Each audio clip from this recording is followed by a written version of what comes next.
Il est important de ne pas s'arrêter de vivre sa vie normalement même si une personne que j'aime traverse une expérience difficile.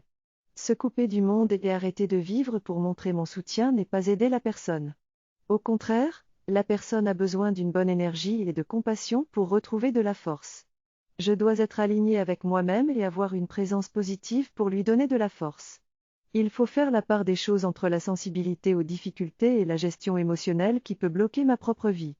En nourrissant mon intérieur positif, je peux envoyer de bonnes énergies et jolies pensées à la personne en difficulté pour l'aider.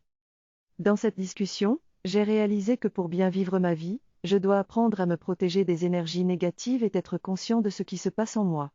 Je ne dois pas prendre les émotions des autres comme les miennes, mais je peux aider les autres en leur envoyant des pensées d'amour et de guérison. Chacune de mes expériences m'apprend quelque chose et elle est sur mon chemin. Si je suis aligné, je peux aider les autres de manière authentique, sinon j'agirais seulement pour cacher mon propre non-alignement. Finalement, je dois apprendre à comprendre ce qui se passe en moi pour mieux vivre ma vie. Lorsque je veux aider quelqu'un, je dois d'abord me poser les bonnes questions. Suis-je centré et aligné avec moi-même? Dans quelle énergie suis-je lors de cette action? Si je suis en panique, je ne pourrai pas aider efficacement. Je dois donc d'abord gérer mes propres émotions avant de vouloir aider les autres. La guérison passe par de bonnes énergies, des vibrations positives et des pensées justes.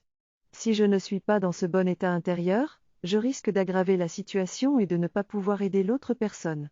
Il est donc important de se focaliser sur soi avant de vouloir aider les autres.